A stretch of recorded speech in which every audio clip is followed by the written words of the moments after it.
Well, hiya, BookTube. Bill Ruttenberg here with the Ruttenberg Library. I got to have a chance to go out and about this weekend for a little trip yesterday, and I wanted to share with you some books that I was able to pick up on this Thanksgiving Day holiday weekend, and I was pretty excited about some of them that I was able to pick up. So I just wanted to share them with you. And even before I get to that, let me share a couple of other things that I had gotten recently that I just plain forgot to show you. So in the mail a couple of weeks ago, I got my American History magazine, and those that follow the channel know that I'm a subscriber to this magazine. I like it. It's got nice short articles about American history that are fairly easy to understand, but yet done by very academic people. And so I was pretty excited. I've been working on that during SSR time period at school, because the articles are just about as long as the 20-minute span we have to read each day with free reading. So that was something I picked up. And then another one that I thought was going to be really interesting, I have not had a chance to read it, but my kids were creating, we've been studying culture in the 6th grade, and we were creating culture collages. And as we were doing that, before we did that, I went to the library, and they always have magazines that they're going to get rid of that you can use to cut up and use for projects and stuff. And I found this magazine, this Sports Illustrated magazine, and there's an article, a baseball article, that I'm pretty excited to read about. And it is a fairly long article over, I think it's, and again, I haven't read this, but, oh, here we go. It's called Love, War, Influenza in the World Series, a story from the great beyond by Tom Verducci. And so I'm pretty excited to read that. I think it's going to be really good, very interesting. And so, yeah, I wanted to share that with you. Let's see, it would have been Friday, my daughter had to go to work at the coffee shop, and while she was there, our family decided to go and visit her and buy some coffee from her and just enjoy some time there at the shop. And while we were there, the owner has a collection of books that he has, because he's got a coffee shop that's meant to be, you know, he's got a lot of sofas and stuff all around, and he wants young people to come in, visit, and read, and, you know, just kind of a hangout spot. And one of the books he had on the shelf that sounded interesting to me, that I picked up to read, I'll have to give it back to him, obviously, but it sounded interesting. How to Stop Time by Matt Haig. The first rule is don't fall in love. And by the sounds of it, this book, it's about a guy who doesn't die. It says, Tom Hazard has a dangerous secret. He may look like an ordinary 41-year-old, but because of a rare condition, he's been alive for centuries. From performing with Shakespeare to exploring the high seas with Captain Cook to sharing cocktails with F. Scott Fitzgerald, Tom has seen a lot. But now, over 400 years of reinventing himself to escape detection, he just wants an ordinary life. The only rule he has is don't fall in love. Okay, and I'm gonna stop there. I won't read the whole thing to you, but you get the idea, I think, of where that's headed. And of course, he's, I think, gonna find a girl that he falls in love with. But anyway, that looked like it could be a decent book. It sounded interesting. So if you've read that, let me know down in the comments. Was that any good? Is that going to be worth my time to read? Now, let's get to the book haul. So these are books that I picked up. I went to Books Revisited, and I got to take a trip to the Jesse James Antique Mall, where they've got a book dealer there that always has typically Civil War era books that I really like. But I was able to pick up a collection of books here, and pretty excited about them. The first one on the list is The Americanization of Benjamin Franklin by Gordon Wood. Now, I actually have this in my collection already. So this one's actually going to go to school, but it was only $1. And I thought, I'll pick that up for $1 and put it on the shelf at school and let the kids get exposed to good scholarship. And I've read it, and it's a really good book. So this comes from Penguin Books, and it is a 2004 book. And so I was real excited to get that for $1. Here's another one that I got for $1. I have this particular book at school, and I've read it, but I do not have it in my own collection, and I've wanted it for a while. So this is 12 Years a Slave by Solomon Northup. And, of course, they made the famous movie out of this, and I thoroughly enjoyed both the book and the movie. And I say enjoyed with a grain of salt, not like I didn't like what was going on. I just think it was a good interpretation. The movie was a good interpretation of the book, and the book obviously was a really good look into what life of a slave was like during the 1850s, or 1840s, excuse me. So this, I'll read the back to you. Perhaps the best written of all slave narratives, 12 Years a Slave, is a harrowing memoir about one of the darkest periods in American history. It recounts how Solomon Northup, born a free man in New York, was lured to Washington, D.C. in 1841 with the promise of fast money, then drugged and beaten and sold into slavery. He spent the next 12 years of his life in captivity on a series of Louisiana plantations. After his rescue, Northup published this exceptionally vivid and detailed account of slave life. It became an immediate bestseller, and today is recognized for its unusual insight and eloquence as one of the very few portraits of American slavery produced by someone as educated as Solomon Northup, or by someone with the dual perspective of having been both free and a slave. And so I thought this was, if you're going to study slavery, this is where to go. And so this is a Penguin. This particular one is a Penguin book, and it is from, this particular copy is 2013. And so it was really, good interpretation. I got that for $2.50. I thought that was a good deal.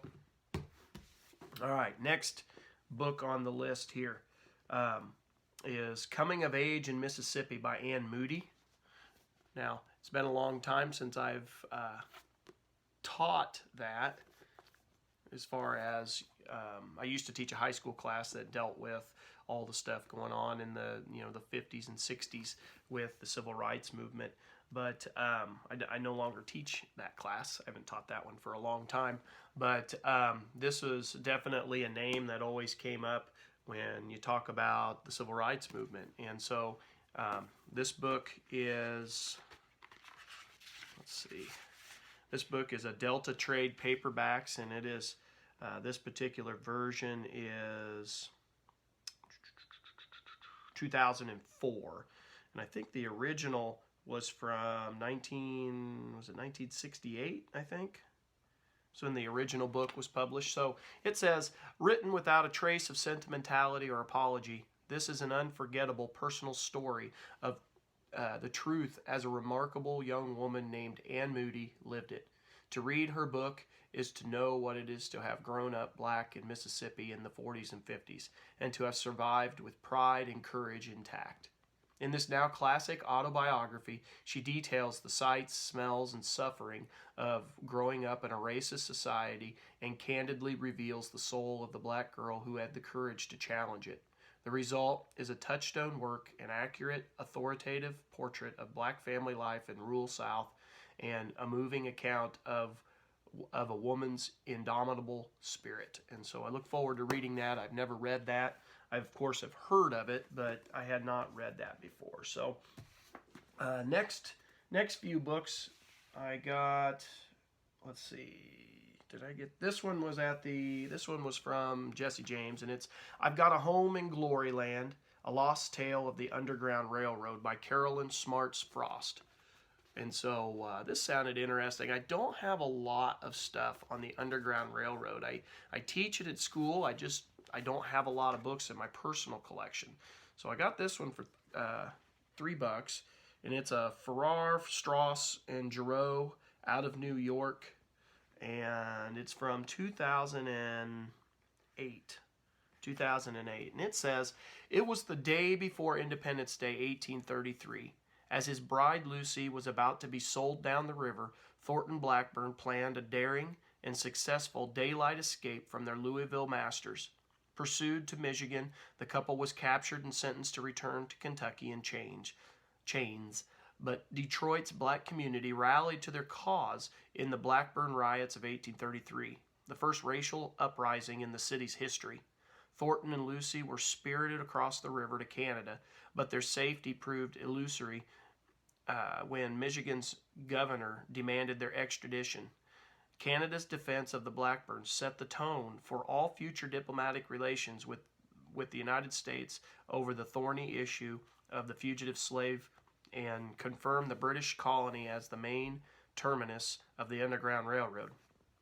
When the Blackburns died in the 1890s with no descendants to pass on their fascinating tale, it was lost to history until archaeologists recently brought it to light."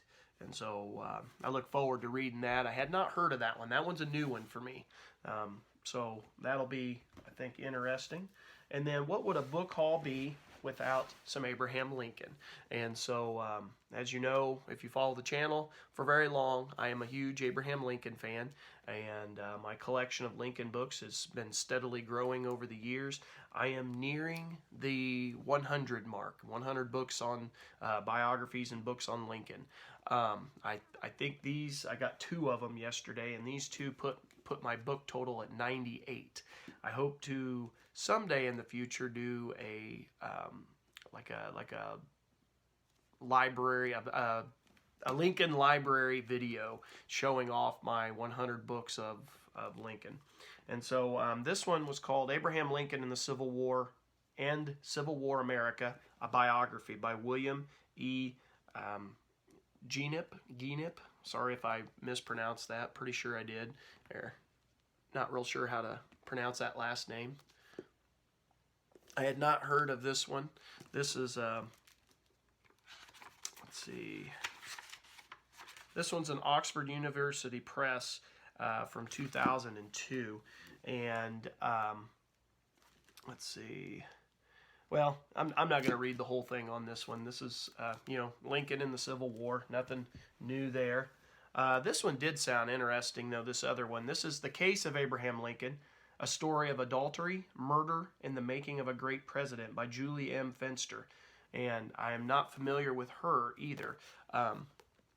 But it did sound interesting. It caught my attention. And this is a Palgrave Macmillan book, and it is from 2007. And it says, in 1856, Abraham Lincoln was at a personal crossroads. He had grown bored with his work as a lawyer in Springfield, Illinois, and was beginning to see himself as just a former congressman without much of a future in politics. But as the year unfolded, his legal and political career would radically change course when a successful blacksmith named George Anderson was poisoned and then beaten to death in his own backyard. Lincoln's decision to play a role in the case was crucial to the outcome, just as his risky decision to support the newly forming Republican Party that same summer would prove crucial to its future and his. In the case of Abraham Lincoln, Julie M. Fenster vividly details the gripping story of this critical juncture in Lincoln's career and reveals how it enabled him to finally prove himself as a man with a great destiny. All right, and so that sounded really interesting. I'm interested to see how that book goes. I don't know that I totally agree with everything I've already read. I don't believe 1856 was the crucial year. I think you definitely need to take it back to at least 1854, if not 1850, because Lincoln absolutely hated the fugitive slave law that came in 1850, and then when the Kansas-Nebraska Act happened in 1854, that's really what lit a fire under him and got him really going with the new the Republican Party that was newly forming. And then, of course, he did play a crucial role in getting it in Illinois. But I don't think 1856 is the crucial year. I think it was before that. He had made that decision to get back into politics a couple years before 1856. So I don't know that I already come to a disagreement about that. But, give the book a chance and see what her argument says. And pretty excited about that. All right, couple more here. I picked up another Daniel Boone biography. Daniel Boone, The Life and Legend of an American Pioneer by John Mack Faragher. And so I don't have a lot on Daniel Boone. Recently I picked one up and was pretty excited to get that. And here we are getting another one. And I believe I paid, how much did I pay for this one? Was it just $1, I think? It's a Holt paperback from Henry Holt Company out of New York, and it is a 1992 book, looks like, 1992. And it says, in the first and most reliable biography of Daniel Boone in more than 50 years, award-winning historian John Mack Faragher portrays America's famous frontier hero, drawing from popular narrative, the public record, scraps of documentation from Boone's own hand, and a treasure of reminiscence gathered by 19th century antiquarians. Faragher uses the methods of new social history to create a portrait of the man and the times he helped shape. Blending themes from a much vitalized Western and frontier history with the words and ideas of ordinary people, Faragher has produced a book that will stand as the definitive life of Daniel Boone for the next century. All right, so pretty excited to pick that up and see where that goes. And I'd like to compare it to the other Daniel Boone. I can't remember who the author was, but I'd like to compare them and just see how they pair up. Here's another book. This is Shiloh and the Western Campaign of 1862 by O. Edward Cunningham. So a nice history of the Battle of Shiloh. And this is from Savas Beatty out of New York and California. And it is a 2007 book. And on the back cover it says, The Battle of Shiloh from April 6th through the 7th, 1862, changed the course of the Civil War. When the fighting stopped, the casualties totaled nearly 24,000. The stunning Northern victory thrust General U.S. Grant into the national spotlight and claimed the life of Confederate General Albert S. Johnston, and forever buried the still lingering notion that the Civil War might be a short conflict. O. Edward Cunningham's Shiloh and the Western Campaign of 1862 is the legendary dissertation he wrote as a young doctoral student in the 1960s. This indispensable history spans the entire campaign. Dr. Cunningham's study is rich in previously untapped sources and personal accounts and is widely recognized by many Shiloh experts as the best overall treatment of the battle ever written. Western Civil War historians Gary D. Joyner and Timothy B. Smith have resurrected Cunningham's beautifully written and deeply researched manuscript from its undeserved obscurity. Fully edited and richly annotated with updated citations and observations, 30 original maps and a complete order of battle, table of losses, photo galleries of leading generals, and a photographic tour of the field. Shiloh and the Western Campaign of 1862 will be welcomed by everyone who enjoys battle history at its finest. So I'm pretty excited to have this. I'd be interested if anybody's ever read this and tell me what you think on this. I'd be real interested to see if Peg over at the History Shelf, if she's read this. She's a huge Grant fan, and I know she did some, she wrote a paper in college on some Civil War stuff, and so I'd be interested to see if she's read this. So Peg, let me know if you have. And then the last book on this book haul, this Thanksgiving Day, Thanksgiving weekend book haul, was Courage Under Fire, Profiles in Bravery from the Battlefields of the Civil War by Wiley Sword. This is in great shape. Got this at I got this at the Jesse James Antique Mall. $3 or $4. I can't remember exactly how much. It was St. Martin's Press out of New York, and it is a 2007 book. Excuse me. And it sounded real interesting. I'll read the first part of the cover here. In Courage Under Fire, award-winning historian Wiley Sword captures the fervor of a nation at war with itself. A war that pitted brother against brother through the immediacy of diaries and letters written not only on the battlefields and in the camps, but also on the deathbeds of soldiers from both North and South. Sword lays bare the complexities and the depth of a soldier's mind in coming to grips with life and death, even while his country and often his family is mercilessly ripped apart. From wives and mothers to the highest military figures, all strove toward often worthy but difficult objectives, while seeking to suffer as little as possible. In this compelling study of men and women facing the severest stress of their lives, fascinating stories such as that of Union Lieutenant Colonel Frank Curtis come alive. He was ordered to take his regiment, the 127th Illinois, in a hopeless charge against the enemy's fortified lines at Atlanta, Georgia, on August 3, 1864. Aware that many of his men would die needlessly and for minimal tactical gain, he refused to obey these orders. The moral courage to fight meant also to appropriately assess the risks and weigh the loss in lives of one's soldiers. Confederate General John Bell Hood's decision to sacrifice much of his army at Franklin, Tennessee on November 30th, 1864 ranks as one of the saddest events of the war. His aggressive behavior is assessed in terms of both moral and physical courage, providing a revealing insight into the character of one of the war's key commanders. The possibility of death in battle was a fearsome prospect for Lucy Morse, who kept desperate hope that her husband, William H. Morse, would survive the fighting. She wrote to him, "I was almost crazy before I heard from you for fear that you had shared the fate of many a brave soldier."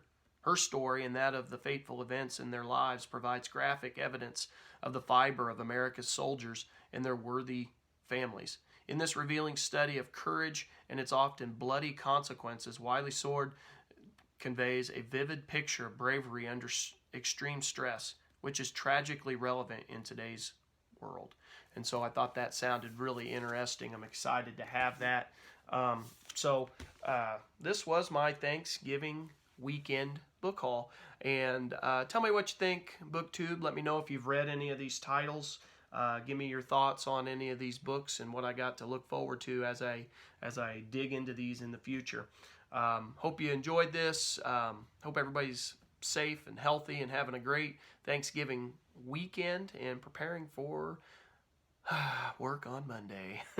Anyway, hope everybody's doing great. Thank you for watching, BookTube. Happy reading.